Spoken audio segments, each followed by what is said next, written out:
ఓం సాయిరామ్. సమర్థ సద్గురు శ్రీ సాయినాథ్ మహారాజ్కి జై. సాయి భక్తులందరికీ నా నమస్కారం అండి. అందరూ ఎలా ఉన్నారు? ఆ సాయినాథుని కృపా కటాక్షాలు మనందరిపై ఉండాలని మనస్ఫూర్తిగా కోరుకుంటున్నాను. ఈరోజు సాయి వాక్కు, మహారాజు పదవి కంటే పేదరికం శ్రేష్టం. పేదరికమే అసలైన రాజరికం. ఐశ్వర్యం కంటే పేదరికం 1,00,000 రెట్లు శ్రేష్టం. ఓం సాయిరామ్. సాయి భక్తుడు అయినటువంటి బావు రాజారాం అంబిక, అతని జీవితంలో బాబా గారు చేసినది అంతా కూడా ఒక కథ రూపంలో చూద్దామండి. బావు రాజారాం అంబిక అతను సాతారా జిల్లా వడూజ్ నివాసి. అతడు వడూజ్లోని ప్రాథమిక ఆరోగ్యం మరియు ఇమ్యునైజేషన్ శాఖకు సంబంధించిన ప్రాథమిక ఆరోగ్య కేంద్రంలో పనిచేసేవారు. ఒకరోజు తనకి నాసిక్ జిల్లాకు బదిలీ అయినట్లుగా ఉత్తర్వులు రావటంతో అతడు చాలా అసంతృప్తి చెందాడు. ఎందుకంటే ఆ రోజుల్లో రవాణా సౌకర్యాలు అంతగా లేనందున అంత దూరం గుర్రపు స్వారీ చేస్తూ ప్రయాణం చేయటం ఎంతో శ్రమతో కూడుకున్నది. పోనీ ఉన్న చోటనే ఉండాలన్నా లేక వేరే ప్రాంతానికి మార్పించుకోవాలన్నా ఇన్ఛార్జ్ అధికారులు బ్రిటిష్ వారైనందున వాళ్ళని అభ్యర్థించిన వాళ్ళు పట్టించుకోరు. అదంతా వృధా ప్రయాస అని బావు ఏం చేయాలో అర్థం కాని గందరగోళంలో పడ్డాడు. అలాంటి సమయంలో బాబా దైవత్వం, దయ గురించి అతని చెవిన పడ్డాయి. వెంటనే షిరిడీ వెళ్ళి బాబాకు 2 పైసల దక్షిణ సమర్పించి తన సమస్యలు విన్నవించుకొని వాటిని పరిష్కరించమని అడగాలని నిర్ణయించుకున్నారు. అనుకున్న ప్రకారం షిరిడీ చేరుకొని ద్వారకామాయిలో ప్రవేశించాడు. బాబా ఒక మూల కూర్చొని ఉన్నారు. ఆయన ముందు కొన్ని బాక్రీలు ఉన్న చిన్న మట్టి కుండ ఉంది. బాబాతో పాటు 2 కుక్కలు ఆ మట్టి కుండ నుండి ఆహారాన్ని తృప్తిగా తింటూ ఉండటం చూసి బావు ఆశ్చర్యపోతూ, జనులు ఈయనను గొప్ప సత్పురుషుడని అంటున్నారు, కానీ ఇక్కడ ఇతను చొంగ కారుస్తున్న కుక్కలతో కలిసి భోజనం చేస్తున్నారు. ఎలాగూ ఇప్పుడు నేను ఇక్కడకు వచ్చాను కాబట్టి ఒక నమస్కారం చేసుకొని వెళ్ళిపోవటం మంచిది అని అనుకున్నారు. అంతలో బాబా బావు వైపు తిరిగి చూసి, నా 2 పైసలు ఇప్పటికిప్పుడే నాకివ్వు అని అడిగారు. ఆశ్చర్యంతో బావు 2 పైసలు బాబాకి ఇవ్వబోతూ తన మనస్సులో అనుకుంటూ ఉన్నారు, బాబా నిజంగా గొప్ప మహాత్ముడు, ఆయన సర్వాంతర్యామి. వడుజ్ నుండి బయలుదేరే ముందు 2 పైసల దక్షిణ ఆయనకి ఇవ్వాలని నేను చేసుకున్న సంకల్పాన్ని ఆయన తెలుసుకున్నారు అని అనుకున్నాడు. అతని మదిలో తలంపు ముగిసేలోపే అతడేదో ఆ మాటలు బిగ్గరగా బయటికి చెప్పినట్లుగా, బాబా నేను గొప్ప మహాత్ముడినా కాదా? నేను చొంగ కారుస్తున్న కుక్కలతో తినడం, వీటితో నీకు ఏమిటి సంబంధం? నీవు దర్శనానికి వచ్చావు, దర్శనం కూడా చేసుకున్నావు. ఇదిగో ఈ బాక్రీ ముక్క తీసుకొని బయలుదేరు అని సమాధానం ఇచ్చారు. బాబా అలా చెప్పి కొలంబా నుండి ఒక ముక్క బాక్రీ తీసి బావు మీదకు విసిరారు. అప్పుడు బావు, బాబా మళ్ళీ మీ దర్శనానికి నేను ఎప్పుడు రావాలి అని అడిగాడు. అందుకు బాబా, నీవు మళ్ళీ ఎందుకు రావాలని అనుకుంటున్నావు? ఏమైనా దర్శనం చేసుకోవాలనుకుంటే ఇప్పుడే చేసుకో అని బదులిచ్చారు. ఇక వేరే దారి లేక బావు అక్కడ నుంచి వెళ్ళిపోయాడు. తన తిరుగు ప్రయాణంలో బాబా నన్నెందుకు మళ్ళీ రమ్మనలేదు అని తీవ్రంగా ఆలోచించాడు. కానీ కారణం అంతుబట్టలేదు.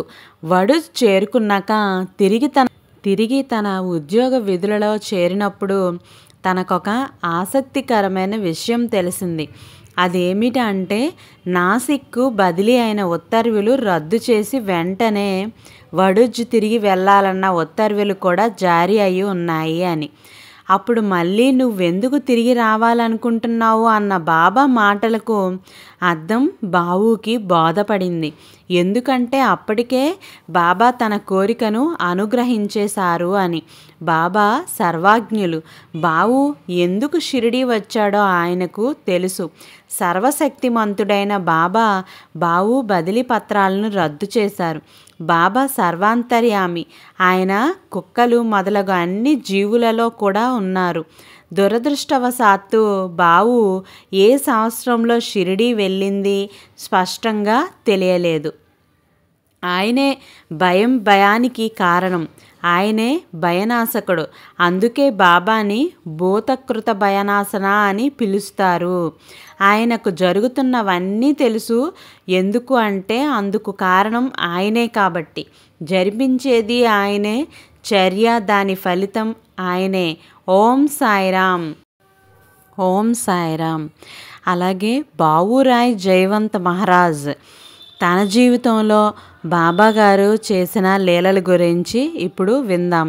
భివండి తుకారాంగా ప్రసిద్ధిగాంచిన బావురాయ్ జయంత్ మహారాజ్ ఒకసారి తన 3 ముస్లిం భక్తులతో కలిసి బాబా దర్శనానికి బయలుదేరారు. వాళ్ళు షిరిడీ చేరుకొని మసీదుకు వెళ్ళారు. బాబా దునికి ఎదురుగా ఉన్న తమ ఆసనంపై కూర్చొని ఉన్నారు. వారి చుట్టూ ఉన్న తేజోవంతమైన ప్రకాశంతో మసీదంతా వెలిగిపోతోంది. ముందుగా ముస్లిం భక్తులు వెళ్ళి బాబా దర్శనం చేసుకున్నారు. తర్వాత బావురాయ్ బాబా వద్దకు వెళ్ళాడు. బాబా అతన్ని చూస్తూనే ఆనందంతో, హరే శ్యామా, ఇతన్ని ఒక గదిలో బంధించు అని అరిచారు. ఆ మాట వింటూనే బావురాయ్ కాస్త కలవరపడ్డాడు. బాబా ఉద్దేశం ఏమిటో అర్థం చేసుకున్న శ్యామ అతన్ని షాటేవాడకు తీసుకువెళ్ళి ఒక గదిలో పెట్టి తాళం వేశాడు. అక్కడున్న భక్తులు ఎంతో జాగ్రత్తగా అతని అవసరాలని చూసుకోసాగారు. స్నానానికి వేడి నీళ్ళు ఇచ్చి వేడివేడి టీ కూడా అతనికి ఇచ్చారు. అతను స్నానం చేసి బట్టలు మార్చుకున్నాక వాళ్ళు అతనిని బాబా దర్శనానికి తీసుకువెళ్ళారు. అయితే ఎక్కడ ఎక్కువ సమయం ఉండని బావురాయ్ తిరిగి వెళ్ళడానికి ఆతృతగా ఉన్నాడు. శ్యామ అతన్ని మసీదు లోపలికి తీసుకొని వెళ్ళాడు. బాబా ఎంతో ప్రేమ ఆప్యాయతలతో అతన్ని తమ ప్రక్కన కూర్చోబెట్టుకున్నారు. తర్వాత దును నుండి ఊది తీసి కొంత అతని నుదుటిపై పెట్టి మిగతా ఊదిని అతని శరీరం అంతా రాసి అల్లా నిన్ను ఆశీర్వదిస్తాడు అని అన్నారు.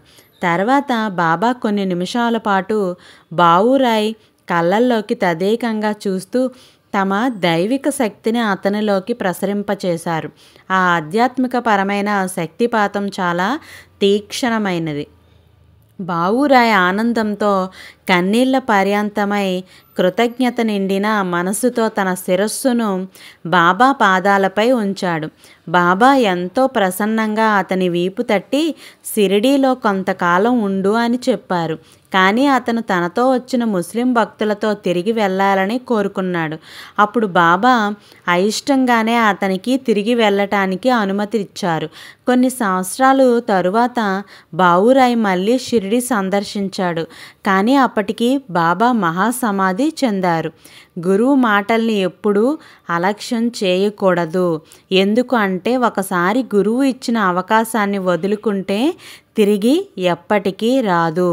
ఈ వీడియో మీకు నచ్చినట్లయితే ఖచ్చితంగా లైక్ చేయండి. మీరిచ్చే ఒక్క లైక్ వల్ల మరికొందరు సాయి భక్తులకి ఈ మాటలన్నీ చేరుతాయి. ఇంకా సబ్స్క్రైబ్ చేయకపోతే వెంటనే సబ్స్క్రైబ్ చేసి పక్కనే ఉన్న బెల్ ఐకాన్ని క్లిక్ చేయండి. సర్వే జన సుఖినో భవంతు. రేపటి సాయి వాక్కుతో మళ్ళీ కలుద్దాం. Thank you for watching.